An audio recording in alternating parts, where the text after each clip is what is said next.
ஹல்லேலூயா ஹல்லேலூயா.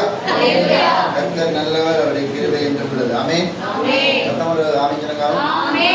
அன்பானவருடைய ஊழியருக்கு நன்றி. என்னையும் அழைத்து இந்த வாய்ப்பினை வழங்கியதற்காக ஒரு சின்ன வேலை செய்யணும். ஏனென்றால் பைபிள் படிக்கிறவங்களுக்கு நானே முதலாவது கிஃப்ட்டை ஸ்டார்ட் பண்ணி வைக்கிறேன். ஒரு போதகர்கள் இது யார் படித்து முடிக்கிறீங்களோ அவங்களுக்கு அந்த கிஃப்ட் கிடைக்கும். அது என்ன ப்ரைஸ் கிடைக்குமோ அது 21 நாள்ல யார் பைபிள் படிக்கிறீங்கன்னா நம்மளுக்கு என்ன கிடைக்கும்? ஆண்டவருக்கு நன்மைகள் கிடைக்கும். ஹல்லேலூயா. சத்தம் ஒரு ஹல்லேலூயா சொல்லுங்க. முதலாவது நான் ஆண்டவருக்கு நன்றி செலுத்துகிறேன். இந்த நேரத்தை ஆண்டவர் எனக்கு கொடுத்ததற்காக உங்களோடு இணைந்து ஆண்டுடைய வார்த்தையை பகிர்ந்து கொள்வது. நான் இணைந்த என்னை ஆண்டவர் உருவாக்கினது மட்டுமல்ல, இன்னொருவரையும் உருவாக்கும்படியாக என்னை செய்திருக்கிறார். இந்த வாய்ப்பை எனக்கு தந்த இந்த சபை போதகருக்கும் அன்பான உள்ளவர்களுக்கும் நேசிக்கிற உங்களுக்கு நன்றி. நாம் ஒரு விசை வேதாகமத்திலிருந்து சுவிசேஷம் மற்றொரு சுவிசேஷம் 5ஆம் அதிகாரம் 34வது வசனம் தொடக்கம் 48வது வசனம் வரை சத்தமாக வாசிக்கிறோம். நான் உங்களுக்கு சொல்லுகிறேன், பரதேசம் சத்தியம் பண்ண வேண்டாம், வானத்தின் பேரில் சத்தியம் பண்ண வேண்டாம், அது தேவனுடைய சிங்காசனம். பூமியின் பேரிலும் சத்தியம் பண்ண வேண்டாம், அது அவருடைய பாதப்படி. எருசலேமின் பேரிலும் சத்தியம் பண்ண வேண்டாம், அது மகாராஜாவினுடைய நகரம். உன் சிரசின் பேரிலும் சத்தியம் பண்ண வேண்டாம், அதினின் ஒரு மயிரையாவது வெண்மையாக்கவும் கருப்பாக்கவும் முன்னால் கூடாதே. உள்ளதை உள்ளதென்றும் இல்லதை இல்லதென்றும் சொல்லுங்கள். இதற்கு மிஞ்சினது தீமையினால் உண்டாயிருக்கும். கண்ணுக்கு கண் பல்லுக்கு பல் என்று உரைக்கப்பட்டதை கேள்விப்பட்டிருக்கிறீர்கள். நான் உங்களுக்கு சொல்லுகிறேன், தீமையோடு எதிர்த்து நிற்க வேண்டாம். ஒருவன் உன்னை வலது கன்னத்தில் அறைந்தால் அவனுக்கு மறு கன்னத்தையும் திருப்பிக் கொடு. உன்னோடு வழக்காடி உன் வஸ்திரத்தை எடுத்துக்கொள்ள வேண்டும் என்று இருக்கிறவனுக்கு உன் அங்கியையும் விட்டுவிடு. ஒருவன் உன்னை ஒரு மைல் தூரம் வர பலவந்தம் பண்ணினால் அவனோடு 2 மைல் தூரம் போ. உன்னிடத்தில் கேட்கிறவனுக்கு கொடு, உன்னிடத்தில் கடன் வாங்க விரும்புகிறவனுக்கு முகம் கோணாதே. உனக்கு அடுத்தவனை சிநேகித்து உன் சத்துருவை பகைப்பாயாக என்று சொல்லப்பட்டதை கேள்விப்பட்டிருக்கிறீர்கள். நான் உங்களுக்கு சொல்லுகிறேன், உங்கள் சத்துருக்களை நேசியுங்கள், உங்களை சபிக்கிறவர்களை ஆசீர்வதியுங்கள், உங்களை பகைக்கிறவர்களுக்கு நன்மை செய்யுங்கள், உங்களை நிந்திக்கிறவர்களுக்காகவும் உங்களை துன்பப்படுத்துகிறவர்களுக்காகவும் ஜெபம் பண்ணுங்கள். இப்படி செய்வதினால் நீங்கள் பரலோகத்தில் இருக்கிற உங்கள் பிதாவுக்கு புத்திரராய் இருப்பீர்கள். அவர் தீயோர் மேலும் நல்லோர் மேலும் தமது சூரியனை உதிக்க பண்ணி நீதியுள்ளவர்கள் மேலும் அநீதி உள்ளவர்கள் மேலும் மழையை பெய்ய பண்ணுகிறார். உங்களை நேசிக்கிறவர்களையே நீங்கள் நேசிப்பீர்களானால் உங்களுக்கு பலன் என்ன? ஆயக்காரரும் அப்படியே செய்கிறார்கள் அல்லவா? உங்கள் சகோதரை மாத்திரம் வாழ்த்துவீர்களானால் நீங்கள் விசேஷித்து செய்கிறது என்ன? ஆயக்காரரும் அப்படி செய்கிறார்கள் அல்லவா? ஆகையால் பரலோகத்தில் இருக்கிற உங்கள் பிதா பூரண சற்குணராய் இருக்கிறது போல நீங்களும் பூரண சற்குணராய் இருக்க கடவீர்கள். ஆமென். ஆமென். ஹல்லேலூயா. ஹல்லேலூயா. ஹல்லேலூயா. நான் உங்களை ஆசீர்வாதத்தின் வழிகளுக்கு எதை ஆயத்தம் செய்தால் தேவன் எவ்வாறு நம்மளை ஆசீர்வதிக்க கூடும் என்பதை குறித்து தான் இந்த காலை வேளையிலே நாம் எல்லாரும் தியானிக்க போகிறோம். எல்லாருக்கும் தேவை ஆசீர்வாதம். எல்லா மனிதர்களும் விரும்புவது கடவுள் என்னை ஆசீர்வதிக்கவர், எதை எடுத்தாலும் ஆசீர்வதிக்கவர். ஆனால் ஒரு கிறிஸ்துவை சார்ந்து வாழுகிறவனுடைய வெளிப்பாடு எப்படி இருக்கும்? ஒரு கிறிஸ்துவை உடையவனுடைய வாழ்க்கை எவ்வாறு இந்த சமூகத்திலே தென்படும் என்பதை குறித்து பார்க்க போகிறோம். அநேகருடைய வாழ்க்கையிலே கிறிஸ்துவை வெளிப்படுத்துவதற்கு பலவிதமான அடையாளங்கள் வைத்து கடந்த ஆண்டு உங்களோடு நான் பேசும்போது இதை நான் உங்களோடு பேசியிருந்தேன். இதை போன்ற ஒரு விஷயத்தை பேசியிருந்தேன். அநேகருடைய விருப்பம் நான் கிறிஸ்தவனாக இருப்பதென்றால் ஒரு அடையாளம். ஒரு சிலர் ஒரு வண்டியில் இருந்த உடனே பிதா குமாரன் பரிசுத்த ஆவியின் நாமத்தினாலே ஆமென் என்று அடையாளம் விடுவார். ஒரு சிலர் கிறிஸ்துவனாக நான் இருக்கிறேன் என்பதற்காக அவர்கள் தங்கள் அணிகலங்களில் எல்லாவற்றால் போடுகின்ற மாலையில் ஒரு சிலுவை அணிந்திருப்பார். அல்லாவிட்டால் ஒரு சிலர் கிறிஸ்தவர்களாக இருக்கிறோம் என்பதற்காக வேதத்தை கையில் வைத்திருப்பார்கள்.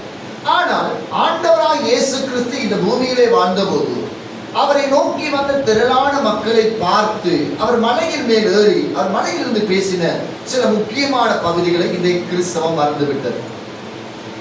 கிறிஸ்தவம் என்னத்தை மறந்துவிட்டது என்றால் சடங்காச்சாரங்களின் மேல் தனது கவனத்தையும் அவதானத்தையும் செலுத்தினதை தவிர கிறிஸ்து குணத்திலும் வாழ்விலும் வெளிப்படுத்த வேண்டிய உயிருள்ள ஜீவ வார்த்தைக்கான வழியை மறந்துவிட்டது. கிறிஸ்தவம் ஒரு எதிர்மறையான ஒரு கொள்கை கொண்டது. இந்த உலகிலே அது எதிர்மறையான செயல்பாடு செய்ய விரும்புகிறது.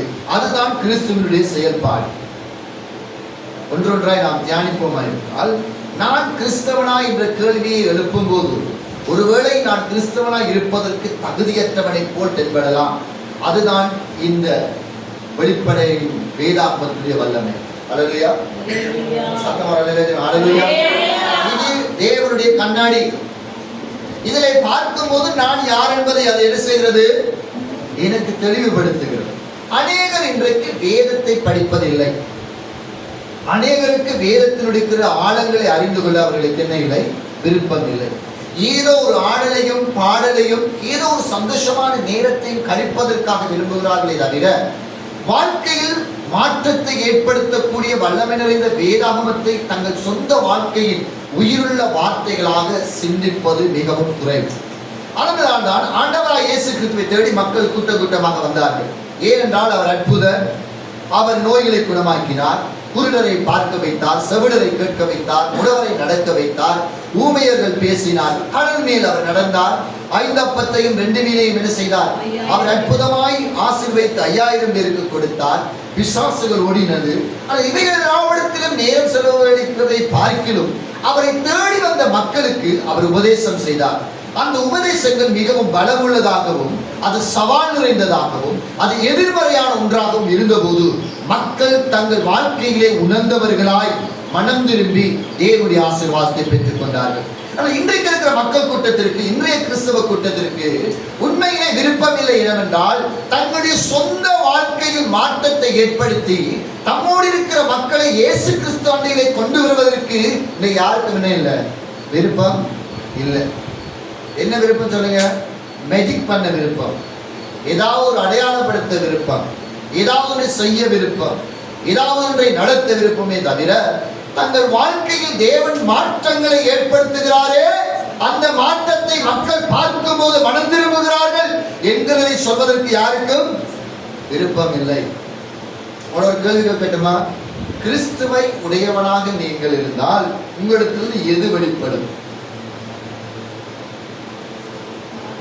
நீங்கள் கிறிஸ்துவின் உடையவராக இருந்தால் உங்களுக்கு எது வெளிப்படும்?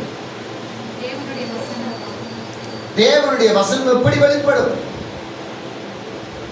தேவனுடைய வசனம் ஆதியாம் தொடக்கம் வெளிப்படுத்தல் வரைக்கும் அவருடைய வார்த்தைகள் எழுதப்பட்டிருக்கிறது உண்மை. அது எப்படி வெளிப்படும்? நாம் பேசும்போது வசனம் வெளிப்படுமா?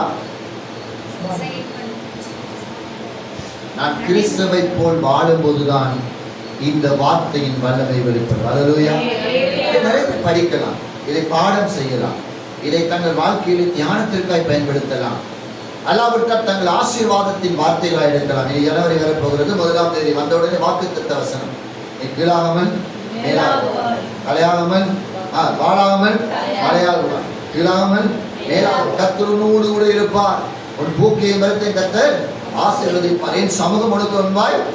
எல்லாருமே நமக்கு தேவையானதை மட்டும் இதில் இணைந்திருக்கிறோம். ஒரு சில வார்த்தைகளை கலைந்தெடுத்து இருக்கிறோம். வாலிபர் என்று சொல்வார்கள், வாலிபன் தன் வழி என்னது அப்படி பலவனாய் இருக்கிறான் கைகளில். ஆனா வேதம் சொல்லுகிற வாலிபன் தன் வழி எதனால் சுத்தம் பண்ணுவான், பரிசுத்தம் பண்ணுவான், அவருடைய வார்த்தையினான். ஆனால் இன்றைக்கு கிறிஸ்துவை அடையாளப்படுத்துகின்ற வாழ்க்கை இருக்கிறதா என்று கேட்டால் இன்றைக்கு அநேகருடைய வாழ்விலே அது இல்லாமல் இருக்கிறது. ஆனால் நானும் நீங்களும் கிறிஸ்துவை அடையாளப்படுத்துவதற்காக எங்கள் வாழ்க்கையை அர்ப்பணிக்க சில பகுதிகளை நாம் வாசிக்கலாம். நாங்கள் வாசித்த பகுதியிலே நீங்கள் வாசிக்கலாம். 36வது வசனம்.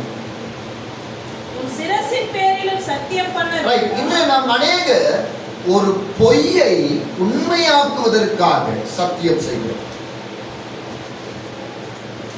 பாருங்க, யாரை பார்த்தாலும் அப்படியே இறங்கியோ ஒரு மாதிரி தான். யாரோ ஒருவரை தங்கி வாழ்கின்ற அந்த உணர்வை கொடுத்து விட்டோம். உள்ளதை உள்ளபடி சொல்லுகிறவர் இல்லை. தேவன் என்னை ஆசீர்வதித்திருக்கிறார், தேவன் என்னை நடத்துகிறார், என் தேவனுடைய கரம் என்னோடு கூட இருக்கிறது, பலத்த கரம் என்னை தாங்குகிறது. நான் ஒருவனை சார்ந்து இருக்கிறவன் அல்ல, தேவனை சார்ந்து இருக்கிறவன். அல்லேலூயா. நாம் என்ன செய்கிறோம்? எங்க போனாலும், யாரிடத்தில் போனாலும் ஏதோ ஒரு ஏழ்மையான வாழ்வை போல நாம் நம்மளை காண்பிக்க விரும்புகிறோம். வறுமை நிறைந்தவர்களைப் போல் அடையாளப்படுத்த விரும்புகிறோம். ஏதோ ஒன்றுமே இல்லாதவர்களைப் போல இருக்கின்றோம். ஞானம் குறைந்தவர்களோடு வெளிப்படுகிறோம். உள்ளதை உள்ளபடி. ஒரு சிலர் தங்களை பெருமையாக பேசுவார், தங்களை தாங்களே அவர்கள் பெருமையாக என்ன பறைசாற்றுவார். என்ன சாப்பிட்டீங்க? இன்னைக்கு KFC சிக்கன் சாப்பிட்டோம். எங்க போனீங்க? பெரிய 5 ஸ்டார் ஹோட்டல்ல மீட்டிங் நடந்தது. அங்க ஒரு குப்பை குவத்திலே ஒரு கூட்டம் நடத்தி விட்டு பெருமைக்காய் நம்ம என்ன செய்வோம்? பெரிசா பேசுவோம். நமக்கு தாழ்மை என்பது என்னென்றே தெரியாது. ஆனால் இங்கே வேதம் தெளிவுபடுத்துகிறது, உள்ளதை உள்ளபடி சொல்லுங்கள், உண்மையான வார்த்தையை பேசுங்கள், நல்ல சிநேகிதராய் இருவரும் இருந்தால் நல்ல சிநேகிதராய் இருங்கள். அவருடைய எனக்கு சிநேகிதம் இல்லை, அவரை முகத்திலே மட்டும் சிநேகிதரை போல் வெளிப்படுத்தாதீர்கள். நாம் ஏன் யாருக்கும் பயப்பட வேண்டும்? பயப்பட காரணம் நமக்குள் இருக்கிற பாவம், நமக்குள் இருக்கிற தாழ்மை மனப்பான்மை, நமக்குள் இருக்கிற ஏழ்மை நம்மளை மற்றவர்கள் முன்பாய் வித்தியாசப்படுத்தி காண்பிக்க விரும்புகிறது. அந்த வேதம் சொல்கிறது, என்னை நீ பிரதிபலிக்கிறவனாய் இருந்தால், நான் யார் என்பதை உனக்கு நீ காண்பிக்க வேண்டுமாயிருந்தால் உள்ளதை உள்ளபடி சொல். நிறைய பேர் சத்தியம் பண்றோம், பொய்யான சத்தியம், பொய்யான வார்த்தைகள். நாங்கள் பொய்யான அன்பை வெளிப்படுத்துவது போல, மனைவியை கண்டால் கணவன் பொய்யாக நடிக்கிறார். மனைவியை கண்டவுடனே அவருடைய நடிப்பு வித்தியாசமாய் மாறிவிடுகிறது. அதே மாதிரி கணவன் பொய்யாய் நடிக்க ஆரம்பிக்கிறார், மனைவி பொய்யாய் நடிக்க, மகள் பிள்ளைகள் பொய்யாய் நடிக்க ஆரம்பிக்கிறது, ஊழியர்களை காண்பது பொய்யாய் நடிக்க ஆரம்பிக்கிறார்கள். அவருடைய முகப்பாவனைகள் மாறிவிடுகிறது. ஒரு நாளும் நினைத்திருக்க மாட்டார்கள், ஒரு நாளும் ஜெபித்திருக்க மாட்டார்கள், ஒரு நாளும் அவரை பற்றி சிந்திக்க கண்டவரை ஐயா உங்களை இப்பதான் யோசித்தோம், இப்பதான் நினைத்தோம். வேதம் தெளிவாய் சொல்லுகிறது, நீங்கள் கிறிஸ்துவினுடையவனாய் இருந்தால், கிறிஸ்து உங்களுக்குள் இருந்தால், கிறிஸ்து உங்கள் வாழ்க்கைக்குள் இருந்தால், கிறிஸ்துவின் செயல்பாடு அன்பும் உங்களுக்குள் இருந்து வெளியே வருமாய் இருந்தால், யாரை போல் இருப்பீர்கள்? கிறிஸ்துவை போல். அவர் மலை பிரசங்கத்தில் சொல்லுவது, நீங்கள் உண்மை உள்ளவர்களாய். முதலாவது கிறிஸ்தவர்களாய் இருக்கிறது தகுதி என்ன தெரியுமா? உண்மை உள்ளவர்களாய். பொய்க்கு பிதாவும் பிசாசு. நாம் பிரமிப்பாய் பேசுவதும் ஆண்டவருடைய பார்வையில் அருவருப்பு. நாம் நம்மகிட்ட இருக்கிறது இல்லாதவர்கள் குறைவாய் பேசுவதும் ஆண்டவருக்கு அருவருப்பு. இன்னைக்கு ஏன் நாம் ஆசீர்வதிக்கப்படவில்லை தெரியுமா? ஏன் ஆண்டவர் நம்மளோடு பேசுவது விளங்குவதில்லை தெரியுமா? ஏன் ஆண்டவர் நம்முடைய குடும்பத்தில் வருவதில்லை தெரியுமா?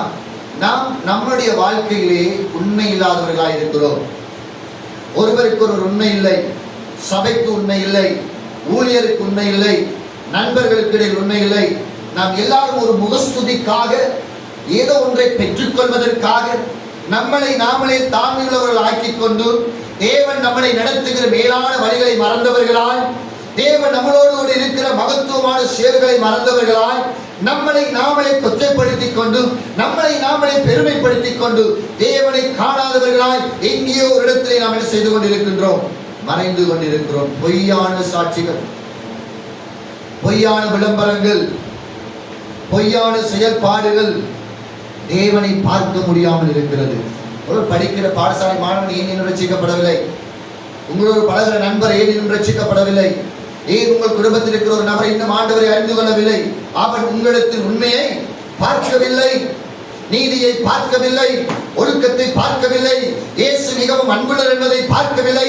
அதனால் அவன் இயேசுவை காண்பதற்கு அவனுக்கு நம்முடைய வாழ்க்கையில் ஒன்றுமில்லாததினால் உயிரோடு இருக்கிறவரை அவனால் காண முடியாமல் இருக்கிறது. என்றைக்கு நாம் உண்மையுள்ளவர்களாய் இருக்கிறோமோ அன்றைக்கு ஆண்டவர் உயர்த்த வல்லவராய் இருக்கிறார். அல்லேலூயா, அல்லேலூயா. நான் சிறுகவும் என் ஆண்டவர் பெருகவும் நினைக்கிற மனிதன் மனுஷனுக்கு பயப்பட மாட்டான். நிறைய இடங்களிலே நாம் அவதானிக்கிறோம் பொய்யான அறிக்கைகள். 10 பேர் ஆராதனைக்கு வந்தால் 100 பேருடைய அறிக்கைகள், 2 பேர் வேதாகம படிப்பு படித்தால் பலருடைய பேர்களை போடுகின்ற நிலைமைகள். ஏன் நாம் சத்தியம் என்கின்ற தேவ வசனத்தை பின்பற்றி இயேசுவை அடையாளப்படுத்துகின்ற உண்மையை மட்டும் பேசுகிற ஆண்டவரை பின்பற்றுகிற பிம்பமாகி நாம் இன்றைக்கு பொய் பேசுகிறோம் என்றால் பொய்க்கு பிதாவும் பிசாசாய் இருக்கிறதுனால் அங்கே தனது கொண்டு போயிருக்கிறார்கள். டாக்டர்கள், இந்த கடைசி காலத்திலே ஆண்டவர் நம்மளோடு பெரிய மகிமையான காரியங்களை செய்ய வருமாயிருந்தால் இயேசுவோடு 10,000 கூட்ட மக்கள் இருக்கவில்லை. 10,000 கூட்ட மக்கள் அவரை தேடி வந்தார்களே ஒழிய அவரோடு கூட இருந்தவர்கள் 12 பேர் தான். அவருடைய சுவிசேஷத்தை இந்த உலகம் எங்கும் கொண்டு போவதற்கு அவரால் ஆயத்தப்படுத்தப்பட்டவர்கள் 12 பேர். இந்த 12 பேர் 70 பேராய் மாற்றப்பட்டார்கள். 70 பேர் 120 மாற்றப்பட்டார்கள். இந்த 120 உலகமெங்கும் தேவனுடைய வார்த்தையை சுமந்தவர்களாய் போனார்கள். பெரும் கூட்டத்திற்காய், பெரிய மக்கள் எண்ணிக்கைக்காய் ஆண்டவர் நம்மளை அழைக்கவில்லை. உள்ளதை உள்ளபடி பேசுவதற்காய் கர்த்தர் நம்மளை அழைத்திருக்கிறார். அல்லேலூயா. எனவேதான் ஆண்டவர் சொல்கிறார், நீங்கள் பொய்யான சத்தியங்களை சொல்லி, பொய்யாய் சத்தியம் வானத்தின் பேரிலும் பூமியின். சில சொல்லுவாங்க, சத்தியமா சொல்றானே நான் ரொம்ப கஷ்டப்படுறேன், சத்தியமா சொல்றேன் ஒன்றுமே இல்லை என்ற தரித்திரமான வார்த்தைகள் சொல்ல சொல்ல சொல்ல வாழ்க்கையிலே தேவனுடைய மகிமை இல்லாதவர்களாகவே கடந்து போகிற வாய்ப்புகள் உண்டாகும். போலியான வாழ்க்கையை மறந்து நீதி உள்ள உண்மை பேச நாம் அறிந்தோமா இருந்தால் தேவன் நமக்கு நன்மை செய்ய வல்லவராக இருக்கிறார். அல்லேலூயா. உண்மையை தேடுவது மிக கஷ்டமாக இருக்கிறது. எங்க போனாலும் உண்மை இல்லை, எங்க போனாலும் நீதி இல்லை, எங்க போனாலும் ஒழுக்கம் இல்லை. எங்கு பார்த்தாலும் மனிதர்கள் தங்களை தாழ்மைப்படுத்தி ஏதோ ஒன்றுமே இல்லாத தரித்திரம் உள்ள ஒரு கடவுளை பின்பற்றுவது போல் நாம் காட்சி அளிக்கிறோம். அன்றைக்கு வந்த மிஷனரிகள் எல்லாரும் இந்தியா தேசத்தை தேடி வந்தவர்களாக இருக்கலாம், இலங்கை தேசத்தை தேடி வந்திருக்கலாம். அவர்கள் பெரிய ஐஸ்வர்யவான்களாக இருந்து என்ன செய்தார்கள்? தேசங்களை தேடி வந்து வறுமையில் வாழ்கிற மக்களுக்காய் தங்கள் வாழ்க்கையை அர்ப்பணித்து மகிமையுள்ள இயேசுவை எல்லாருக்கும் அறிமுகப்படுத்தி உண்மையின் நீதியுமாய் வாழ்ந்ததினால் தான் கிறிஸ்தவம் ஒரு காலம் பெரிதளவு வளர்ந்து கொண்டிருந்தது. நாம் எங்க இருக்கிறோம்? நம்ம யார்? நம்முடைய நண்பரோடு என்ன பேசிக் கொண்டிருக்கிறோம்? இன்னைக்கு ஊழியக்காரர்களுடைய பிள்ளைகளுக்கு அப்பா ஊழியக்காரன் சொல்ல விருப்பம் இல்லை. எங்கள் அப்பா பாஸ்டர்னு சொல்றதுக்கு விருப்பம் இல்லை. உங்களுக்கு தெரியுமா, இந்த உலகத்திலே அவர்கள் செய்கிற தேவனுடைய வார்த்தையை சுமந்து பேசுகிற வல்லமை இந்த வார்த்தையை பேசுகிறார்கள். உண்மையுள்ள தேவனை பேசுகிறார்கள், நீதி உள்ள தேவனை பேசுகிறார்கள், அநியாயத்தை எதிர்க்கிற இயேசுவை பேசுகிறார்கள். வறுமையோடும் பட்டினியோடும் பசியோடும் கொடுமையாய் பாவத்தில் பிடிபட்டவர்களை மீட்கிறதற்காய் பேசுகிறார்கள். உங்கள் பெற்றோர் மேன்மையான பணியை செய்கிறார்கள் என்பதை மறந்து போகாதீர்கள். உயர்ந்த உன்னதமான பணியை செய்கிறார்கள். ஊழலற்றவர்கள் அவர்கள். தேவனுக்கு முன்பாய் உண்மையுள்ள ஊழியர்களுடைய வாழ்வை ஆண்டவர் ஆசீர்வதிக்கிறவராய் இருக்கிறார். இன்னைக்கு நாம் இங்கே இருக்கிறோம். நம்முடைய பிள்ளைகளை ஊழியர்களை அனுப்புவதற்கு விருப்பமாக இருக்கிறோமா? நம்முடைய பிள்ளைகள் ஆண்டுடைய ராஜ்யத்தை செய்வதற்காக மிஷனரிகளை அனுப்புவதற்கு நமக்கு ஆசை இருக்கிறதா? தேவனுடைய வார்த்தையை சுமந்து மற்றவர்களுக்கு சொல்வதற்கான தைரியம் இருக்கிறதா? வீதிகளில் இறங்கி கர்த்தருடைய வார்த்தை சொல்வதற்கு நமக்கு நம்பிக்கை இருக்கிறதா? கிராமமாய் சென்று போய் ஆண்டவர் அன்புள்ளவர் என்பதை சொல்வதற்கு விருப்பமாய் இருக்கிறதா? வியாதியோடும் வேதனையோடும் கவலையோடும் கண்ணீரோடும் துக்கத்தோடும் போராட்டத்தோடும் அமதத்தோடும் நிந்தையோடும் இருக்கிறவர்களை தேடி தேடி அவர்கள் அருளை நின்று ஆண்டவரை பற்றி சொல்வதற்கு நாம் ஆயத்தமாய் இருக்கிறோமா? ஏனென்றால் பிசாசு போய் சொல்லி வைத்திருக்கிறார். ஏதோ தரித்திரம் போல் நம்மளை காண்பிக்கிறான், ஏதோ ஒரு ஏழ்மை போல காண்பிக்கிறான், ஏதோ சிறுபான்மையானவர்களை போல நம்மை காண்பிக்கிறான். அந்த சராசரிகளை படைத்தவுடைய பிள்ளைகளாகிய நமக்கு அவன் பொய்யை சொல்லியிருக்கிறபடினால் நாம் பொய் சொல்வதற்கு முயற்சி செய்கிறோம். உள்ளதை உள்ளபடி பேசுவதற்கு ஆண்டவருடைய சமூகத்திலே அர்ப்பணிக்கபடி நம்ம குடும்பங்களை உண்மையா பேசுறோம். இன்னைக்கு நாம மரக்கறியோடு சாப்பிட்டால் மரக்கறியோடு சாப்பிட்டோம், இறைச்சியோடு சாப்பிட்டால் இறைச்சியோடு சாப்பிட்டோம். எனக்கு உடம்பு முடியல, இருந்து எனக்கு ஜெபிக்க முடியல, கஷ்டமா இருக்குன்னு சொல்லுவோம். அது சாத்தானுடைய பிடி அல்ல. இன்னைக்கு நம்ம எல்லாவற்றையும் சாத்தானுடைய நிலையில வைத்து விட்டோம். எனக்கு காலையில் எழும்புவதற்கு நான் தூக்குவதற்கு நேரம் சென்று தூங்கிவிட்டேன், எழும்புவதற்கு கொஞ்சம் லேட் ஆகிவிட்டது. ஆண்டவரை என்னை மன்னித்துக் கொள்ளும், என்னால் முடியவில்லை, நான் பலவீனமான மனிதன், என்னை பலப்படுத்தும். அந்த உண்மைத்துவத்தை நாம் இன்றைக்கு மறந்து விட்டோம். நாம் எழுப்பி 7 மணிக்கு ஜெபம் பண்ணிவிட்டு நாம் என்ன சொல்கிறோம்? விடிய ஜெபம் நான் சரியாக 5 மணிக்கு எழுந்து ப்ரே பண்ணினேன். அப்போது கர்த்தர் என்னோடு கூட என்ன செய்தார்? பேசினார். ஆண்டவர் என்னோடு இடைப்பாடு. பொய் சொல்லுகிறோம். ஏன் இந்த பொய்? எதற்காக இந்த பொய் சொல்ல வேண்டும்? ஏன் இன்னொரு இடத்திலே நாம் புள்ளிகள் பெறுவதனால் நமக்கு கிடைக்கின்ற நன்மைகள் என்ன? சக மனிதர்கள் நமக்கு போடுகிற எண்ணிக்கையும் மார்க்சினால் நமக்கு கிடைக்க போற ஆசீர்வாதம் என்ன? அந்த சராசரங்களையும் பார்க்கிற எப்போதும் என்னை பார்க்கிறார் அல்லவா? அவர் என்னோடு கூட இருக்கிறார் அல்லவா? என் போக்கையும் வரத்தையும் அவர் பாதுகாக்கிறார் அல்லவா? அவருக்கு முன்பாக நான் பொய் சொல்ல வேண்டிய அவசியம் எனக்கு இல்லை. ஆவிக்குரிய பெருமை நமக்கு வேண்டாம். ஆவிக்குரிய முதிர்ச்சியை கர்த்தர் எதிர்பார்க்கிறார். ஆவிக்குரிய பெருமைகள் தன்னைத்தான் புகழ்ந்து கொண்டிருக்கும், தன்னைத்தான் பெருமையாய் பேசிக் கொண்டிருக்கும், தன்னைத்தான் பெரியவனை போல் அடையாளப்படுத்த விரும்பும். ஆனால் ஆவிக்குரிய முதிர்ச்சி என்ன செய்யுமா? தன்னையோடு இருக்கிறவர்களை உயர்த்துவதற்கும், தன்னோடு இருக்கிறவர்களை வளர்ப்பதற்கும், தன்னோடு கூட இருப்பவர்களை கர்த்தருடைய கொண்டு வருவதற்கும் அது உதவியாயிருக்கும். அல்லேலூயா. இன்றைக்கு ஆண்டவருக்கு தேவை ஆவிக்குரிய பெருமை பேசுகிறவர்கள் அல்ல, ஆவிக்குரிய முதிர்ச்சி உள்ளவர்கள் தேவை, உண்மை பேசுகிறவர்கள் தேவை, நீதியை பேசுகிறவர்கள் தேவை, ஒழுக்கத்தை பேசுகிறவர்கள் தேவை, மற்றவர்களை தட்டி எழுப்பி உற்சாகப்படுத்தி கர்த்தர் வல்லவர் வல்லவர் வல்லவர் என்பதை பறைசாற்றுவதற்கு தேவை. ஆண்டவராய் இயேசு கிறிஸ்து பேசும்போது இதைத்தான் சொல்லிக் கொடுத்தார். நாம் யாரோடு பழகினாலும் உண்மை பேச பழகிக் கொள்வோம், அன்பு பேசி பழகிக் கொள்வோம். நாம் நம்மளை பெரியவர்களை அடையாளப்படுத்துவதை பார்க்கிறோம். நமக்குள் இருந்து கிரியை செய்கிற பெரியவரை அடையாளப்படுத்த ஆரம்பித்தால் நம்மை சுற்றி இருக்கிற எல்லா இருள்களும் நம்மளை விட்டு ஓடிப்போம். அல்லேலூயா, அல்லேலூயா. இதைத்தான் கர்த்தர் இந்த நாட்களில் எதிர்பார்க்கிறார். பெரிய முழக்கங்களையோ, பெரிய சத்தங்களையோ, பெரிய இசைகளையோ, பெரிய ஆடவாரங்களையோ, ஆர்ப்பரிப்பை அவர் எதிர்பார்க்க. இன்றைக்கு ஆண்டவருக்கு தேவை உள்ளதை உள்ளபடி பேசுகிற ஒரு கூட்டம் தேவை, உண்மையை பேசுகிற ஒரு கூட்டம் தேவை. நம்முடைய தரிசனங்களை நாம் எல்லைகளை விரிவாக்க வேண்டும் என்றால் உண்மை உள்ள இருதயத்தை கர்த்தர் எதிர்பார்க்கிறார். இரண்டாவது நாம் பார்க்கிறோம், வாசிக்கலாம் 39வது வசனத்தை வாசிக்கலாம். நான் உங்களுக்கு சொல்லுகிறேன், தீமையோடு எதிர்த்து நிற்க வேண்டாம். ஒருவன் உன்னை வலது கன்னத்தில் அறைந்தால் அவனுக்கு மறு கன்னத்தை திருப்பிக் கொடு. ஆண்டவர் இரண்டாவது நம்மிடத்திலே இந்த மலை பிரசங்கத்திலே பல பகுதிகள் இருக்கிறது. நான் ஒரு பகுதியாக பிரித்து இரண்டாவது விஷயமாய் உங்களோடு பேசுகிறேன். தீமையோடு எதிர்த்து நிற்க வேண்டாம். யாராவது சேர்ச் நடத்த வேணாங்கள சொல்லிட்டால் அதுக்கு ஒரு பாஸ்டிங் பிரேயர், அதுக்கு ஒரு இது. ஆண்டவரே அவங்க எப்படியாய் போற வழியில் அடிபட்டு என்ன செஞ்சிடணும், இதான் நம்முடைய எதிர்பார்ப்பு.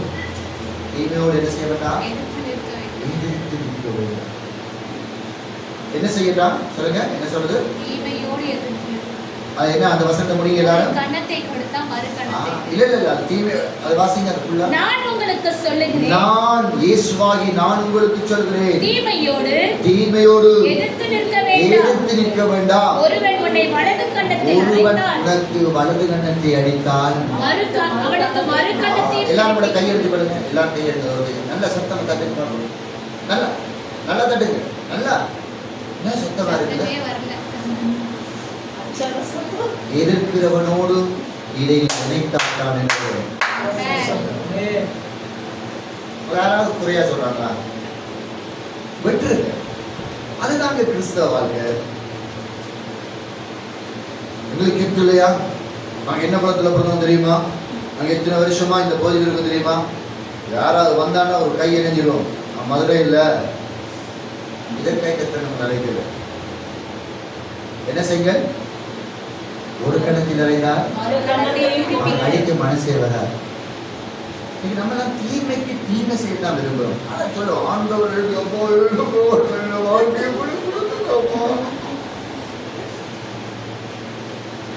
ரொம்ப துக்கமா போகும். சோச்சில வந்து நம்மள மாதிரி ஒரு அப்பாவி யாருமே கண்டுபிடிக்க முடியாது. வீட்டுல அப்பா ஏதாவது பேசிட்டா பிள்ளைங்க எப்படி பேசுவாங்க, அறிவே நல்லா அப்பாவா. அப்பாட்ட ஏதாவது வாங்குறா பின்னுக்கு என்ன செய்வாங்க, குட்டி பொக்கெட் ஆஃப் நாய் மாதிரி. அப்பா அப்பா எல்லாம் வாங்கும் வரைக்கும் அப்பா. அதே பிறகு அம்மா மாதிரி இதுல ரொம்ப கட்டிக்காராங்க. அப்பாட்ட வாங்குறதுக்கு எப்படி முறை அவங்களுக்கு மட்டும்தான் தெரியும். தீமைக்கு தீமை செய்யாது. கிறிஸ்டியானிட்டி உபதேசம் என்ன தெரியுமா? தீங்கு செய்யாத ஒரு கூட்டம். அல்லேலூயா, சத்தமே அல்லேலூயா. அவருடைய ஆசீர்வாதம் அவர்களை அவருடைய வாழ்க்கை உருவாக்கப்படட்டும். ஆண்டவர் அவர்கள் உண்மையுள்ள ஆண்டவரை அறிந்து கொள்ளட்டும் என்று அவர்களுக்காய் முழங்காலுக்கு ஜெபிக்கிற ஒரு கூட்டம் தான் அநேக கிறிஸ்தவர்கள் தீமைக்கு தீமை செய்கிறார். இன்னும் வைராக்கியம், சகோதரர்களோடு வைராக்கியம், சக மனிதர்களோடு வைராக்கியம், சக ஊழியர்களோடு வைராக்கியம், தனக்கு தீங்கு செய்தவர்களை, தன்னை குறித்து தாழ்மையாக பேசினவர்களை, தன்னை குறித்து குறை சொன்னவர்களை குறித்து இன்னும் இருதயத்துக்குள்ளே ஒரு பெரிய முள்ளோடு கூட இருக்கிறார். அவர்களை பாடும்போது அது வலிக்கின்றது. அது திரும்ப திரும்ப அது ஒரு குற்ற உணர்வாய் வருகிறது, ஒரு கசப்பை உருவாக்குகிறது, தேவனுடைய ஆவியை அது துக்கப்படுத்துகிறது. ஒரு நல்ல கிறிஸ்தவன் எப்போதும் தீங்கு செய்கிறவனுக்கு தீங்கு செய்ய மாட்டான், அவன் நன்மை செய்கிறவனாகவே இருப்பான்.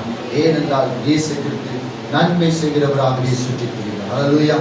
ஆண்டவரை சிலுவையில் அறைந்த போது அவர் சிலுவையிலிருந்து மக்களை பார்த்து அவரை சிலுவையிலே கொண்டு போய் அடித்து எல்லாரும் காரை திருப்பிக் கொண்டு போகிற வேளைகளில் அவர் குற்றுயிராயிருந்த நேரத்திலே பார்த்து, பிதாவே இவர்களை மன்னியும் என்றார். இயேசுவை குறித்து பாடுவது நல்லதுதான், இயேசுவை நினைத்து ஆடுவது நல்லதுதான், இயேசுவை அங்கே சுமந்து போகிறது போல் காண்பிப்பது நல்லதுதான், இயேசுவை பிரசங்கிக்கிறது நல்லதுதான். ஆனால் இயேசுவை போல் வாழ்வது மிக கடினமானது. தீமைக்கு தீமை செய்யாது. பாடசாலையில யாராவது தீங்கு செய்துட்டால் நம்ம ஒரு தேங்காய் அவங்களோட பேச மாட்டோம், நமக்கு பிடிச்சவங்க மட்டும் இறுக்கி பிடிச்சுக்கணும். உங்களை யாரும் ஒரு பாடசாலை தீங்கு செய்தாலும் அனைத்து அன்பு செய்யும். இயேசு அன்பு. அல்லேலூயா, அல்லேலூயா. சரியான வித்தியாசம். கிறிஸ்துவின் அன்பு சரியான வித்தியாசம். இது பகையினால் உண்டானதல்ல, பாசத்தினால் உண்டானது. யாருக்கெல்லாம் கிறிஸ்துவில் அன்பு இருக்கிறதோ அவர்கள் பகைவர்களை அன்பு செய்வார். இது இந்த உலகத்துக்கு முட்டாள்தனமாக தென்படும். என்ன தென்படும்? ஒரு காலையில் அருமையான ஒரு ஆராதனையில ஆரம்பிக்கும் போதே அன்பான என்னுடைய ஊழியக்காரர் சொன்னார், பனைமரம் விழுந்து என்ன செய்தது, அந்த இடத்திலே அவர் மறைத்து போயிருக்கிறார். நிலையில்லாத வாழ்விலே சிநேகத்தினால் நிலையுள்ள நண்பர்களை உருவாக்கிட்டார். பகைகளை வளர்க்காது. சபைகளுக்குள்ள ஒருவருக்கு அன்பாயிருக்கும், ஒருவருடைய சிநேகப்பூர்வமாய் பழகும், நல்ல நட்போடு கூட அவர்கள் பழகும். தீங்கு செய்கிறாங்களா அவர்களை ஆண்டவருடைய நாமத்தை மன்னித்து. அடுத்தது நாங்கள் பார்க்கிறோம், வாசிக்கலாம் 40வது வசனம். உன்னோட வழக்காடி உன் வஸ்திரத்தை எடுத்துக்கொள்ள வேண்டும் என்று இருக்கிறவனுக்கு உன் அங்கியையும் விட்டுவிடு. ஒருவன் உன்னை என்னது கொடுப்பதில் முந்திக் கொள்ளுங்கள். கிறிஸ்தவத்தினுடைய உண்மையான அன்பு என்ன தெரியுமா? கொடுப்பது, பெறுவதல்ல. உனக்கு உள்ளதையும் நீ என்ன செய், கொடுத்து விடு. இன்னைக்கு கிறிஸ்தவர்களுக்கு கொடுக்க தெரியாது. எங்கேயாவது இடத்தில் யாராவது மெஜிக் காண்பித்தால் அங்கே கொடுக்கிறதுக்கு முற்படுகிறோம். யாருக்கு கொடுப்பது, எங்கு கொடுப்பது, எப்படி தேவனை மகிமைப்படுத்தலாம் என்பதை பற்றி நமக்கு யாருக்குமே தெரிவதில்லை. தேவனுக்கு கொடுக்கிறது என்பது உங்களிடத்தில் வழக்காடுகிறவர்களை கூட நீங்கள் செய்கிறீர்கள், விட்டுக் கொடுப்பது. நீங்கள் கிறிஸ்துவின் உடையவராய் இருந்தால் கிறிஸ்து மகிமைப்படும் இடத்தில் கொடுங்கள். கிறிஸ்துவை சுமக்கிற ஒருவராய் இருந்தால் கிறிஸ்து எங்கெல்லாம் மகிமைப்படுவார் என்பதற்கு கொடுங்கள்.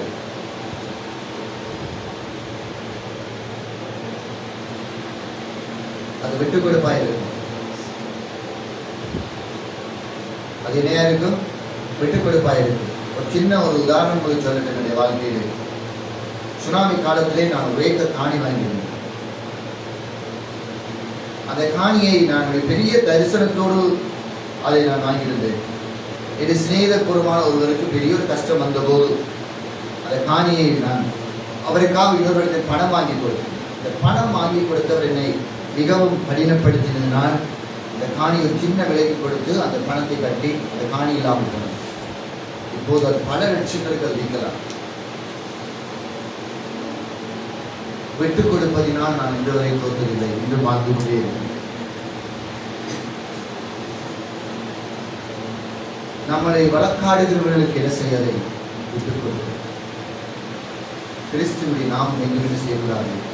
நான் ஊழியக்காரனாக இருந்து ஒரு மனிதனிடத்திலே கடன் வாங்கினேன் என்ற குற்றச்சாட்டை பார்க்கிறோம். இந்த பெரிய இதை கூட நான் என்ன செய்கிறேன், அதை விட்டுக் கொடுத்து நான் தேவனுக்கு முன்பாக குற்றமற்ற கரைகளோனாய் இருப்பதற்கு என்ன செய்கிறேன், முயற்சி. விட்டுக் கொடுக்காத வரைக்கும் நாம் வழக்காடுவதனால் எந்த ஒரு மாற்றத்தையும் நாம் என்ன செய்ய முடியாது, கண்டுகொள்ள முடியாது. விட்டுக் கொடுப்பதன் மூலம் தான் வெற்றி பெற நமக்கு வாய்ப்பு இருக்கிறது. பிள்ளைகள், உங்கள் பெற்றோருக்கு விட்டுக் கொடுங்க. மனைவிமாரை உங்கள் கணவனுக்கு விட்டுக் கொடுங்க. கணவன்மாரே உங்கள் மனைவிமாருக்கு விட்டுக் கொடுங்க. திருச்சபைக்கு ஒருவர் விசுவாசிகள் ஒருவருக்கு ஒருவர் விட்டுக் கொடுங்கள். அப்போது கர்த்தர் உங்களுக்காய் வழக்காடுகின்றதை நீங்கள் பார்ப்பீர்கள். கர்த்தர் உங்களோடு கூட இருப்பதை நீங்கள் பார்ப்பீர்கள். அடுத்த வசனம் என்ன சொல்கிறது? வாசிங்க. உன்னிடத்தில் கேட்கிறவனுக்கு ஒருவன் உன்னை 1 மைல் தூரம் வர பலவந்தம் பண்ணினால் அவனோட 2 மைல் தூரம் போ. யாராவது உதவி கேட்பார்களாயிருந்தால், நம்ம வீட்டில் இருக்கிற துணைவிமார் எப்படி தெரியும், உங்களுக்கு பைத்தியம். உதவி செய்ய போன உடனே சொன்னாங்க, ஐயா உங்களுக்கு என்ன ஆகுது, நான் இங்கே வேறமே வந்து பேசுகிறேன், பூமியில தான் நீ பேசுகிறேன் சொல்லாம சொல்ல மாட்டாங்களா? அவங்க வேலை நடக்கலைன்னா அவங்களுக்கு என்ன உருவாகிடும்? கோவம் வந்து ஒரு பால் பேக்கெட் வாங்க சொன்னாங்க, வார வழியில மறந்துட்டார், ஐயா போயிட்டு வந்துறேன்னா சரி.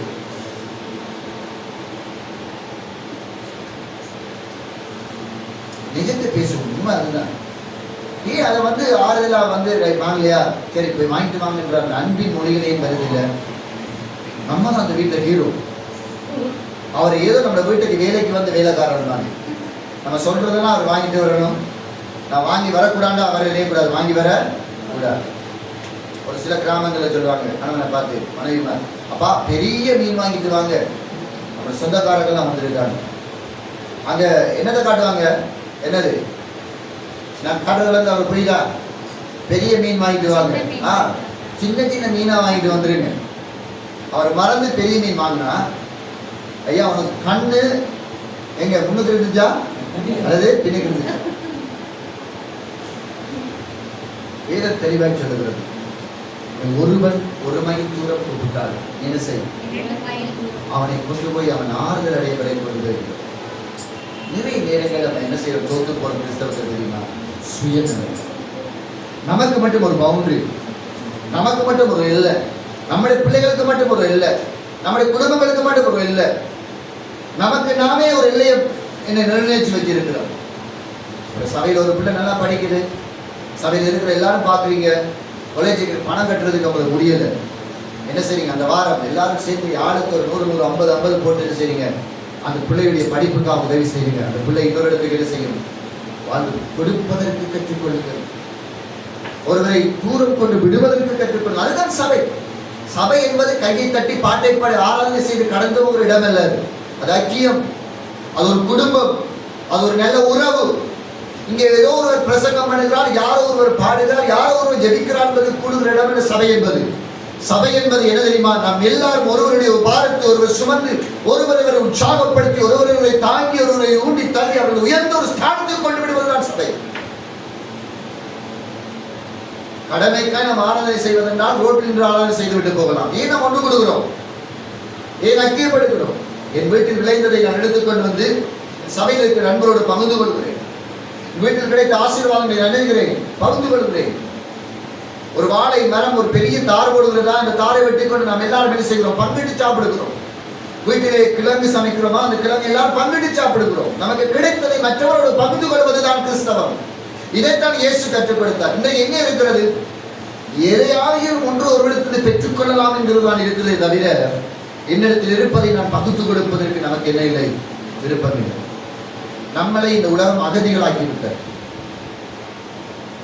எல்லாமே இலவசமாய் கொடுத்து பழகிவிட்டார். இலவச பேருந்து, இலவசமா, இலவச அரிசி, இலவசம், எல்லாம் இலவசம் என்ற ஒரு இதை நம்ம கற்றுக் கொடுத்து விட்டோம். இதனால் நாம் பழக்கப்பட்டிருக்கிறதெல்லாம் பெற்றுக்கொள்வது மட்டும்தான். ஆனால் வெளிநாடுகளில் இருக்கிற நாடுகள் என்ன செய்கிறது, மற்றவர்களுக்கு பகிர்ந்து கொடுக்க விரும்புகிறது. பகிர்ந்து கொடுக்காதவர்கள், பல மைல் தூரம் கொண்டு போய் விடாதவர்கள் ஒரு நாளும் வாழ்க்கையிலே வெற்றி அடைய போவதில்லை. அல்லேலூயா. அல்லேலூயா. அல்லேலூயா.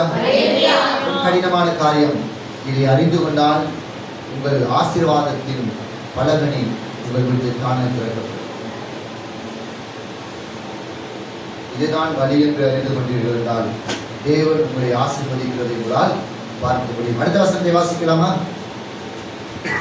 உன்னிடத்தில் கேட்கிறவனுக்கு கொடு, உன்னிடத்தில் கடன் வாங்க விரும்புகிறவனுக்கு முகம் கோணாதே. இன்னைக்கு நாம நல்ல பழகும், நல்ல சிநேகிதரா பழகும். யாராவது நம்மகிட்ட ஏதாவது கேட்டா சரி, அண்டையோட இருந்து என்னது உங்களோட கவனமா பழகணும், ஜாக்கிரதையா பழகணும். இல்லையா? இது இந்த அக்கா தங்கச்சி மார்க்கெட்டில் நிறைய வேறு. ஒரு சிலருக்கு சின்ன தங்கச்சி பிடிக்கும், அக்காவை பிடிக்காது. சிலருக்கு அக்காவை பிடிக்கும், தங்கச்சி பிடிக்காது. இல்லையா? நமக்கு திரும்ப சொல்றேன், ஒரு கிறிஸ்தவன் அவன் கை எப்பையும் இப்படிதான். ஏனென்றால் இயேசு ஆசீர்வதிக்கிறவர். கிறிஸ்துவை உடையவனும் மற்றவர்களை ஆசீர்வதிக்கிறார். என்ன இருக்குதோ அதை கொடுக்கப்படும். எது இருக்குதோ, எது கிடைக்குதோ, எதை கடவுள் நமக்கு கொடுத்திருக்கிறாரோ அதை மற்றவரோடு நாம் என்ன செய்ய வேண்டும்? பகிர்ந்து. கல்வியா இருக்கா? நல்லா படிச்சிருக்கீங்களா? படிக்காத ஒரு கிராமத்தில் போய் உட்காரு. ஒரு 4 பிள்ளைக்கு அந்த கல்வி என்ன செய்ய கற்றுக்கொள்ள, அது ஒரு கொடுத்தல். உங்களுக்கு நல்லா தைக்க தெரியுதா? நீங்க டெய்லரா ஒரு கிராமத்தில் மிஷனரியா போங்க. ஒரு கிழமை வாரத்தில் ஒரு நாள் போய் அங்கே கொஞ்சம் பெண்களை சேர்த்து அவங்களுக்கு கற்றுக் கொடுங்க.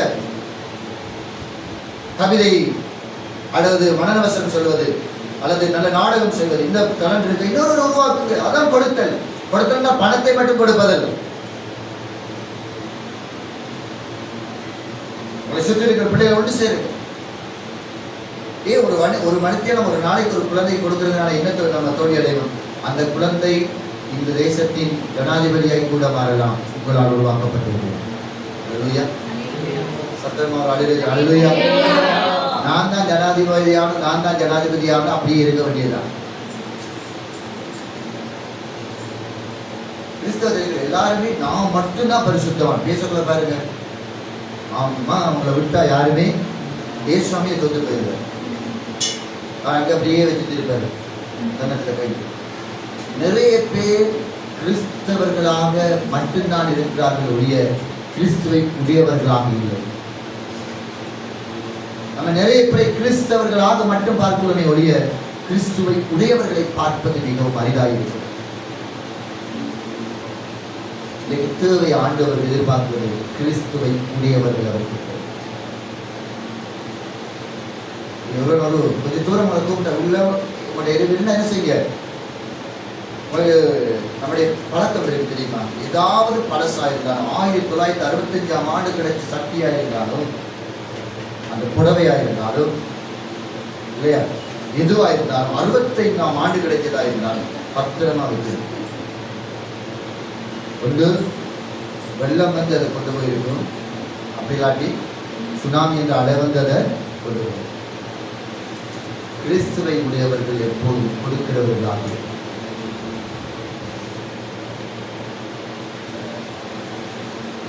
நான் சேர்ச்சி கொடுக்கறத பற்றி பேசுறேன், பாஸ்டரை கொடுக்கறத பற்றி பேசுறேன், எங்கள் சபைக்கு ஒருவருக்கு ஒரு கொடுக்கறதை பற்றி பேசுறேன்.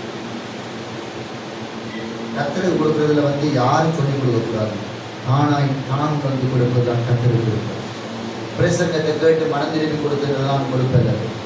நீ ஆண்டவரை ஏற்றுக்கொள்ள அன்றைக்கு உன்னை கொடுத்திருக்கிறபடினால் உனக்கு இருக்கிற எல்லாம் கிறிஸ்துவுக்குரியது. அல்லேலூயா. அரங்களை தட்டி ஆண்டவரை மகிமைப்படுத்தலாம். அவருக்கு அடுத்த வசனம் வாசிக்கலாம். வேகமா. உனக்கு அடுத்தவனை நேசித்து உன் சத்துருவை பகைப்பாயாக என்று சொல்லப்பட்டதை கேள்விப்பட்டிருக்கிறீர்கள். நான் உங்களுக்கு சொல்லுகிறேன். இயேசு சொல்லுகிறார், உங்கள் சத்துருக்களை சிநேகியுங்கள், உங்களை சபிக்கிறவர்களை ஆசீர்வதியுங்கள், உங்களை பகைக்கிறவர்களுக்கு நன்மை செய்யுங்கள். பகைக்கிறவர்களுக்கு நன்மை செய்யுங்கள். என்ன 3 விஷயங்கள். இது ஒரு குடும்பத்தின் வலையாக நான் எதிர்பார்க்கிறேன். ஒரு குடும்பமானதுக்கு பிறகு நீங்க புதிதாய் ஒரு குடும்பத்துக்கு வரும்போது இதெல்லாம் சந்திப்பீங்க. என்னென்ன வாசிங்க? முதல் என்னது? எத்தனை பேருக்கு மாமிக்கும் மருமகளுக்கும் இடையில நன்கு? மாமியை கண்டா மருமகள் ஒரு பாரு இல்லையா? மருமகளை கண்டா. இதுல இன்னொரு விசேஷம் என்னன்னா, சித்தப்பா பிள்ளைகளை பார்த்தா பெரியப்பா பிள்ளைகளுக்கு சண்டை. அவன் மூளைய பாரு, மூஞ்சிய பாரு. ஆனா சொத்தேரம் ஏசுநாதா அவன் நடந்து கூட ஏசாமி நடந்து போற மாதிரி இருக்கு. வாயத்திருந்தா என்னது சத்துருக்களை வாசிங்க அந்த வசனத்தை. இது அப்படியே உங்க வீட்டை போய் பெருசா எழுதி போடுங்க. நான் உங்களுக்கு சொல்லுகிறேன் உங்கள் சத்துருக்களை சிநேகியுங்கள். அடுத்தது உங்களை சபிக்கிறவர்களை உங்களை யாராவது யாராவது இந்த பூமியில சபிச்ச நான் சபிக்கப்பட மாட்டேன். ஒரே ஒரு சபிச்சா மட்டும்தான் சபிக்கப்படும். எவனாவது பார்த்து என்னதை சொன்னால் நடக்க போகுது. இதை என்ன சொல்ல தெரியுமா? உன்னை ஆசீர்வதிக்கிறவர்களை நான் உன்னை சபிக்கிறவர்களை நான் ஏன் அழுது கொண்டிருக்கீங்க? அப்ப ஏன் அழுது கொண்டிருக்கீங்க? ஐயோ என்ன இப்படி பேசிட்டாங்க, ஐயோ இப்படி பேசிட்டாங்க, 4 பேருக்கு அவமானப்படுத்திட்டாங்க, ஐயோ இந்த வாழ்க்கை இப்படி போயிட்டு, ஐயோ எனக்கு அவங்களோட பழக விருப்பம் இல்லை, அவங்களோட பேச ஏன் சொல்றீங்க? வாக்கு தத்துவமே ஆண்டது. உன்னை ஆசீர்வதிக்கிறவர்களை நான் உன்னை சபிக்கிறவர்களை நான் சபிக்கிறேன். வந்து எரிஞ்சாலும் திரும்பி வரும், வந்து போய் பட்டாலும் திரும்பி வரும். இந்த கல்லின் மேல் மோதுகிறவன் இந்த கல் எவன் மேல் வருவதோ நம்ம எல்லாரும் அழுகுறோம். 6வது இதாக சொல்லிட்டாங்கன்னா ஐயோ பெரிய கலவரம் வாங்கிடுவோம். ஆமா என்னை பார்த்து இப்படி சொல்லிட்டாங்க, மொக்குன்னு சொல்லிட்டாங்க. நீ மொக்குன்னு அழுவோம். ஞானம் உள்ளவங்க அழமாட்டாங்க, அறிவாளிகள் அழமாட்டாங்க. யாரு டக்குன்னு கோவப்படுவாங்க? யாரு கோவப்படுவாங்க? மூடர்கள் தான் கோவப்படுவாங்க, மக்குகள் தான் கோவப்படுவாங்க இல்லையா? டக்குனு கோவம் யாருக்கு வரும்? மூடத்தனத்துக்கு தான் கோவம். என்ன பார்த்து சொல்றேன், நீ எல்லாம் ஒரு மனுஷனா குரங்கு மாதிரியா இருக்கு? ஏதாவது வாழ் இருக்கா? இல்லையா? படத்துக்கு தான் வரேன். நான் மனிதன்றது எனக்கு தெரியும் இல்லையா? என்ன ஒரு நீ அழகே இல்லை, பரவாயில்லை, எனக்கு மூக்கு மேலே இல்லை, மூக்கு எங்க இருக்கு? கண் இங்க எங்கேயாவது வச்சிருக்காரு ஆண்டவர்? இல்லை. அலைகூடாய் தொங்குகின்ற வௌவால் கூட என்ன செய்கிறது? மகிழ்ச்சியாய் தன் ரெக்கைகளை விரித்து மகிழ்கிறது. தலைகீழாய் இல்லையா? அதுக்கே அவ்வளவு மகிழ்ச்சி இருந்தால் எனக்கு எவ்வளவு மகிழ்ச்சி இருக்கும். நிறைய நேரங்கள்ல நம்மளே நம்ம காயப்படும்.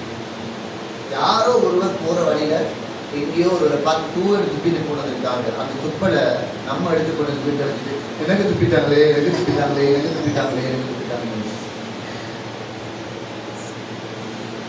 நீங்க யாரையும் சமைக்கல,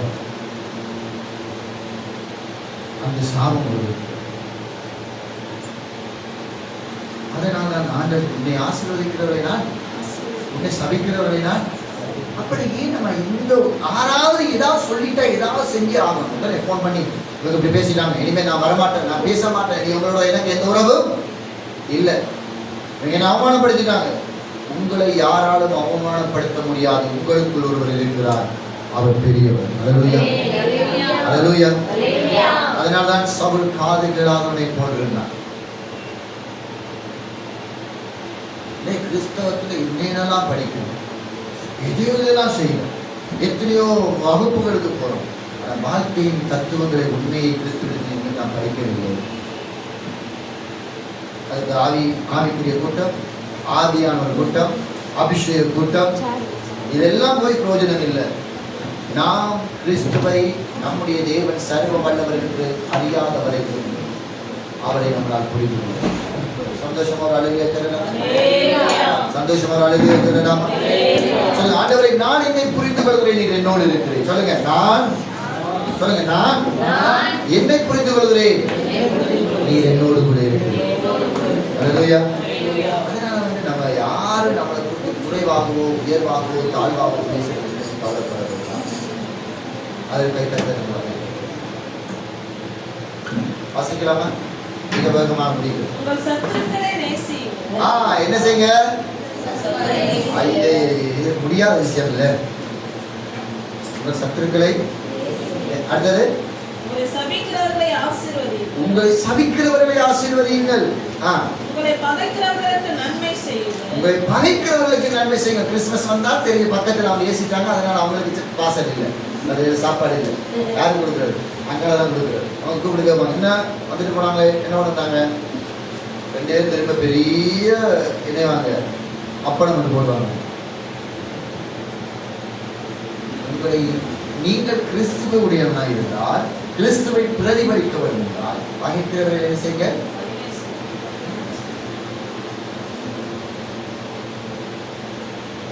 இன்னைக்கு நமக்கு இதெல்லாம் இல்லை, ஆனா ஆவியானவர் எப்படி வாரதோ தெரியாது. மை காட், ஆண்டவர் வந்து இறங்கி நிலவனை அசைச்சு எல்லாம் உடைச்சி அடுத்த பக்கத்தால் போயிடுவான். அழகாய் காலையில் எழும்பி அந்த போதகரும் அந்த மனை அல்லது அந்த சபையில் இருக்கிற மூப்பரும் அல்லது எல்லாம் சேர்ந்து அழகாக அந்த கதிரையெல்லாம் போட்டு நீட்டாக அந்த ஆராதனைக்கு எல்லாம் ஆயுதப்படுத்திருப்பாங்க. உங்களுக்கு புதிதாக வேணும் மேலும் ஒன்று வரும், எல்லா கதிரை மேசக்காய் எல்லாம் தூக்கி வீசிடுவாங்க. இது வந்து ஆக்டிங். ஆண்டவர் டைரக்டர் இல்லை, நடிகர் இல்லை. அவரை ஆராதிக்கிறவன் ஒரு நாள் நடிக்க மாட்டார். ரியல் வாழ்க்கை. பகைவர்களை சிநேகிப்பார், எதிர்க்கிறவர்களுக்காக துடிப்பார், இல்லையா? நிறைய பேருக்கு இன்னைக்கு எல்லாமே ஆக்டிங் ஆயிருக்கு. சீரிய தொட்ட ஆண்டவர் வந்துடுறாரு, போன தொட்ட ஆண்டவர் வந்துடுறாரு. அப்படி நம்முடைய ஆண்டவர் டிஜிட்டல் ஆண்டவர் அல்ல, அந்த சராசரிகளை ஆடுகிற ஆண்டவர். அல்லேலூயா, அல்லேலூயா. வாழ்க்கை மாற்றம் அடையும் வரைக்கும் யாரையும் மாற்றத்துக்கு கொண்டு வர முடியாது.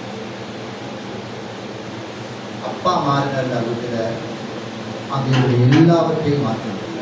அம்மா அந்த வீட்டை மாறினா அங்கே இருக்கிற எல்லாவற்றையும் மாற்றணும். வேகமாக முடிக்கிறேன், புரியுது? உடைய நேரத்தை குறித்த நேரம் எனக்கு புரியுது. வாசிக்கலாமா? கொஞ்சம் வேகமா. உங்களை துன்பப்படுத்துகிறவர்களுக்காகவும் ஜெபம் பண்ணுங்க. நாங்க யாருக்கு ஜெபம் பண்றோம்? ஆண்டவரே இடுப்பு வலியப்பா, ஆண்டவரே தலைக்க வலிக்குதப்பா, ஐயோ பாஸ்டர் 12 மணிக்கு, ஐயோ பாஸ்டர் எங்க வீட்டுல வந்து ஒரு பாம்பு வந்து நிக்குது பாஸ்டர், ப்ரே பண்ணுங்க. சாத்தான் வந்து நினைக்கிறேன், அது பாம்பு தான் வந்திருக்கு, சாத்தான் வரல. பாஸ்டர் மாருக்கு இப்ப என்ன வேலை தெரியுமா?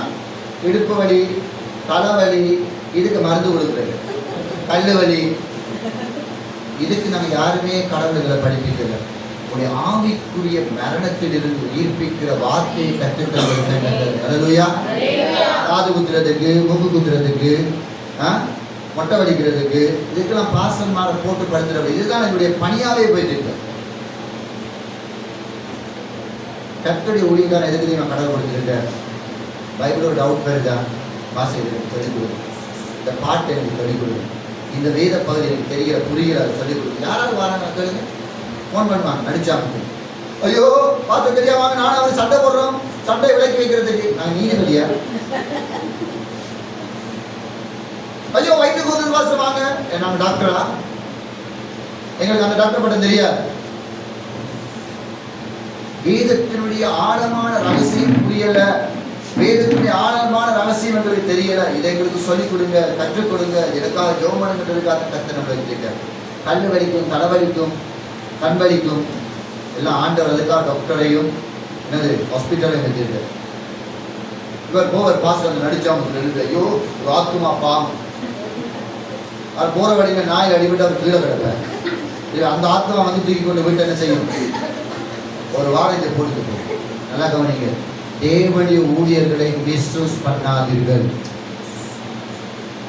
தேவனுடைய ஊழியர்கள் எதற்கு நியமிக்கப்பட்டிருக்கிறார்கள் என்றால் தேவனுடைய வார்த்தையை சொல்லிக் கொடுத்திருக்கிறார். இதை தாண்டி இதை பயன்படுத்துகிற எல்லாம் உங்களுக்கு பாவமாகும். அவர்கள் ஜெபிப்பதற்கு நியமிக்கப்பட்டது உண்மைதான்.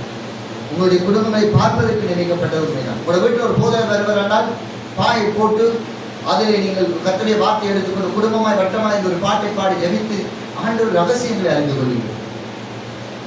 நம்ம பாயை போட்டு என்ன செய்யணும்? உட்கார்ந்து இருந்து போன வாரம் வந்தாரு, அவர் எப்படி இருக்காரு, அவரை பார்த்தீங்களா, அவரை கண்ணை பார்த்தீங்களா, அவர் மண்டையை பார்த்தீங்களா, அவர் காதை பார்த்தீங்களா, அவங்க எப்படி இருக்காங்க? இது சொல்வதற்காக தேவன் நம்மளை அழைக்கவில்லை. தேவனுடைய ஊழியர்கள் கனமுள்ளவர்கள், கனமுள்ள தேவ வார்த்தைகளை தியானிப்பதற்கும் அதை கற்றுக் கொடுப்பதற்கும் அதற்காக உங்கள் வாழ்க்கையை வழிநடத்துவதற்குமாக தேவன் கொடுத்தவர். குடும்பமாக சேருங்க, ஒன்று கூடியிருக்கும், நல்ல ஆர்ப்பரிச்சு பாடுங்க, தெரிஞ்ச புது நண்பர்களை கொண்டு வாங்க, ஒன்றா சேருங்க. வாங்க ஜோமன் வந்து கூப்பிடல. நீங்க இன்னுமே 20 வருஷம் 10 வருஷமா இன்னுமே தலை வலிக்குது, கால் வலிக்குது, கை வலிக்குதுன்னு ஜெபித்துக் கொண்டிருந்தால் இன்னும் நீங்க மனமாற்றம் அடையாத ஒரு சந்ததி. கல்லறிந்தாலும் பரவாயில்லை, நான் உள்ளே ஒரு உண்மையாக சொல்கிறேன். ரைட், வாசிங்க அடுத்தது.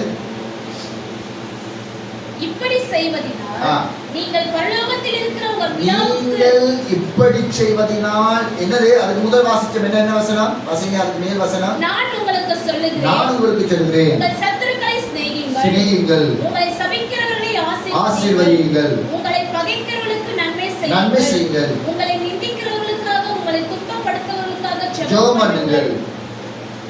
இப்படி செய்வதனால் பரலோகத்தில் இருக்கிற பிதாவுக்கு நீங்கள் புத்திரராய் இருப்பீர்கள். பிள்ளையின் வீட்டில் அப்பா வருவார். ஏன் என்று அப்பா வீட்டுக்கு வரவில்லை என்றால் பிள்ளை பிள்ளையாக இல்லை, பிள்ளை வெளியிலே இருக்கிறது. இதடிச்சா வரமாட்டேன், சத்தம் போட்டா வரமாட்டேன். இந்த இருதயத்துக்குள்ளே அவர் இருந்தால் மட்டும்தான் அவர்களை சந்திக்கிறது. அல்லேலூயா, அல்லேலூயா. ஒரு மாயமான பிம்பத்துக்குள்ளே நாம் எல்லாரும் கடந்து போய் கொண்டிருக்கிறோம். சத்தியத்தை விட்டு, தேவ வசனத்தை விட்டு எங்கேயோ ஒரு நாம் நடந்து கொண்டிருக்கிறோம்.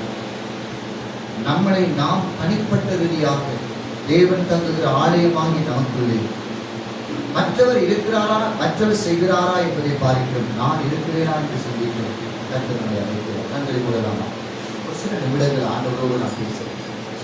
ஆண்டவர் என்னுடைய தனிப்பட்ட வாழ்க்கையின் ஆசீர்வாதத்துக்கு நான் தடையாயிருப்பேன் விரும்புகிறவர் கண்களை மூடி ஜெபிக்கலாம். உங்களுடைய வாழ்க்கையில் இருக்கிற எல்லா விதமான பிரச்சனைகள், எல்லா விதமான கஷ்டங்கள், எல்லா விதமான தோல்விகளை மாற்ற வேண்டுமென்றால் முதல் நான் யார், எனக்குள் இருந்து கிரியை செய்கிற தேவனுடைய ஆவியானவர் யார், கிறிஸ்து இயேசு எனக்குள்ளே என்னத்தை செய்ய விரும்புகிறார் என்பதை குறித்து நல்ல நேரம் கொஞ்ச நேரம் சிந்திக்கலாம். தயவு செய்து உங்களுடைய வாழ்க்கையில் குறையான ஒன்றை நீங்கள் சிந்திக்கலாம். குறையான ஒன்றுக்காக உங்களுடைய வாழ்க்கையை கொடுக்க வேண்டாம். குறைவான ஒரு பகுதியை நீங்கள் பார்க்க வேண்டாம். குறைவான நினைவுகளை பார்க்க வேண்டாம். குறைவானவைகளை பேசிக்கொண்டிருக்க வேண்டாம். இன்னும் நம்ம குறைகளை பேசி பேசி பேசி தேவன் கொடுக்கிற ஆசீர்வாதம் இழக்க வேண்டாம். ஆண்டவரே, நான் உங்களுடைய பிள்ளையானவர், உங்களுடைய சாயல் வெளிப்படட்டும். இயேசு மலையின் மேலே அங்கு வந்த பெரிய திரளான மக்களை பார்த்து சொன்ன வசனம் என்னவென்றால், ஆண்டவர் இதைத்தான் சொல்லிக் கொடுத்தார். இன்னைக்கு இதுதான் தேவைகள். ஆண்டவரே, யாராவது பகைக்காங்களா நான் மன்னிக்கிறேன், யாராவது என்னை பற்றி குறையா சொல்றாங்களா நான் விட்டு கொடுத்துட்டு போறேன். ஆண்டவருடைய இருதயத்தில் கசப்பு இருக்குது, அதை எடுத்து போடுறேன், நான் பங்கிட்டு கொடுக்கிறேன், உதவி செய்கிறேன், ஒருவரை தைரியப்படுத்துறேன், எனக்கு உள்ளதை பகிர்ந்து கொடுக்கிறேன். ஆண்டவருடைய நாமத்தில் உயர்த்தப்படும் சொல்லி ஜெபிக்கலாம். நான் நல்லா படிச்சிருக்கேன்னா, ஒரு படிக்காத கொஞ்சம் குழந்தைகளுக்கு தன்னுடைய வார்த்தையை படித்துக் கொடுக்கிறேன். எனக்கு நல்லா ஜெபிக்க தெரியுதா, ஜெபிக்க முடியாத ஒரு 5 பேரை கூப்பிட்டு நான் ஜெபிக்கிறேன். வேதத்தை பற்றி எனக்கு நல்லா தெரியுதா, நான் தெரியாதவர்களுக்கு சொல்லிக் கொடுக்கிறேன். இதுக்காகத்தான் கடவுள் நம்ம செய்கிறார். நம்ம ஊழியத்தில், நம்மளோட வாழ்க்கையில் அந்த ஊழியர்கள் வரும்போது நம்ம எப்படி அதை கவனிக்கிறோம், எப்படி நம்ம அவங்களோடு கூட எதை குறித்து பேசப்படுது, எதை கேட்பதற்காக நம்ம விரும்புகிறோம். ஆண்டவருக்கு ஆண்டவரை உதவி செய்யணும், ஆண்டவர் எனக்கு உதவி செய்யும், ஆண்டவரை எனக்கு உதவி செய்யும், அப்பா எனக்கு உதவி செய்யும், ஆண்டவரை உண்மை நோக்கி பார்க்கிறேன். ஆண்டவர் இருதயத்தினுடைய பக்கமாய் திருப்பிக் கொடுத்து என் நினைவுகளை உடைய பக்கமாக திருப்பி ஆண்டவர் எனக்கு நோக்கி பாருங்க. ஆண்டவர் கொஞ்ச நேரம் ஆண்டவரை ஸ்தோத்திரம் பண்ணலாமா? நன்றி ஆண்டவரே, நன்றி ஆண்டவர், நன்றி ஆண்டவர். ஓ ஹல்லேலூயா, நன்றி ஆண்டவர், நன்றி ஆண்டவர். ஓ நன்றி அப்பா, உமக்கு நன்றி நன்றி நன்றி நன்றி ஆண்டவரே. எங்களுடைய உள்ளங்களில் பகைகளை உருவாக்குறவர்களை குறித்து, கசப்பான உணர்வுகளை உருவாக்குறவர்களை குறித்து நாங்கள் யாத்திரைகளவர்களாக இருக்க எங்களுக்கு உதவி செய்யும். அவர்களோடு நாங்கள் உறவுகளை நாங்கள் கவனமாய் பேணிக்கொள்ள எங்களுக்கு உதவி செய்யும். மற்றவர்களை குறித்து குற்றம் சொல்வர்களை குறித்து கவனமாய் இருக்க எனக்கு உதவி செய்யும். மற்றொரு ஊழியர்களை குறைவாக இழிவாக எண்ணுகிறவர்களை குறித்து நாங்கள் கவனமாய் இருக்க எனக்கு உதவி செய்யும். உண்மை ஆண்டவரை பிரதிபலிக்கின்ற அடையாளமாய் மாற்றும், உண்மை பிரதிபலிக்கிற ஒரு மனிதனாய் என்னை மாற்றும். என்னை பார்க்கிறவர் இயேசுவை பார்க்கட்டும், என்னோடு பேசுகிறவர் இயேசுவோடு பேசுகிற உணர்வை அடையட்டும். நம்பிக்கை இல்லாமல் வருகிறவர்கள் நம்பிக்கையோடு போகட்டும், வியாதியோடு வருகிற சுகமாகி போகட்டும், போராட்டத்தோடு வருகிற அமைதியாகி போகட்டும், இல்லாமையில் வருகிற திருப்தி அடைந்து போகட்டும். என்னை பயன்படுத்த மாட்டவரே, என்னை உருவாக்க மாட்டவரே, என் வாழ்க்கையுடைய வார்த்தைகளை பேசுகிறவனாய் மாற்றும், வார்த்தையை போதிக்கிறவனாய் மாற்றும், வேதத்தை தியானித்து மற்றவர்களுக்கு சொல்லுகிறவனாய் என்னை மாற்றும், வேதத்தின் வழியை இழக்கிறவனாய் மாற்றும். போலியான அடையாளங்களை, போலியான விளம்பரங்களை, ஆண்டவரே பெருமையா என்னை குறித்து நானே பேசிக்கொள்கிற தன்மைகளிலிருந்து என்னை விலக்கி பாதுகாத்துக் கொள்ளும் ஆண்டவரே. அது வேண்டாம் ஆண்டவரே. என் மூலமாய் கிறிஸ்து மகிமை அடையட்டும். என் மூலமாய் கிறிஸ்து மகிமை அடையட்டும். என் மூலமாய் சபை கிறிஸ்துவை மகிமைப்படுத்தட்டும். என் மூலமாய் குடும்பம் கிறிஸ்துவை மகிமைப்படுத்தட்டும். என் மூலமாய் கிறிஸ்து இந்த உலகத்தில் இன்றும் ஜீவிக்கிறார் என்பதை வெளிப்படுத்த உதவி செய்வார். பார்த்துக்கிறோம் ஆண்டவரே. இந்த சபைக்காக ஜெபிக்கிறோம், சபை ஊழியருக்காக ஜெபிக்கிறோம், குடும்பத்திற்காக ஜெபிக்கிறோம், அன்பான சபை மக்களுக்காக ஜெபிக்கிறோம். கர்த்தாவே நீர் ஆசீர்வதிக்க வல்லமையுள்ளவராய் இருக்கிறீர். நாங்கள் உம்மை பின்பற்றினால் நீர் எங்கள் வீட்டிலே வரும்போது ஆண்டவர் யோசேப்பு உம்மை பின்பற்றினபடினால் அத்தனை பாடுகளுக்கு நடுவிலும் ஜெயமுள்ளவனாய் மாற காரணம் அப்படி இருந்த எல்லா இடத்திலும் கர்த்தர் கூட இருந்தீர் சுவாமி. ஆண்டவரின் பிரச்சனைக்குள்ளே, துன்பத்துக்குள்ளே, கஷ்டத்துக்குள்ளே, அவமானத்துக்குள்ளே, தோல்விக்குள்ளே, ஆண்டவரை நிந்தைக்குள்ளே, ஆண்டவரை போராட்டத்துக்குள்ளே கடந்து போன போதிலும் அவனோடு கூட நீர் இருந்தபடினால் அவன் கடைசியிலே ராஜ மேன்மை அடைந்தான். ஆண்டவரை இன்னொரு தேசத்தின் ஆண்டவரை மேன்மையான ஒரு இடத்தை அடைந்தது போல நாங்கள் எல்லா சூழ்நிலையும் இயேசுவை மட்டும், இயேசுவை அழைத்து செல்கிறவர்களா, இயேசுவோடு மட்டும் வாழ்கிறவர்களா இருக்க எங்களுக்கு கற்றுத்தாரும் ஆண்டவரே. இருக்க சிறுவர் தொடக்கம் பெரியவர் ஆசீர்வதிக்கும்படியா இயேசு கிறிஸ்துவின் ஜெபிக்கிறோம் நல்ல பிதாவே. ஆமென், ஆமென், ஆமென். கர்த்தர் ஆசீர்வதிப்பார்.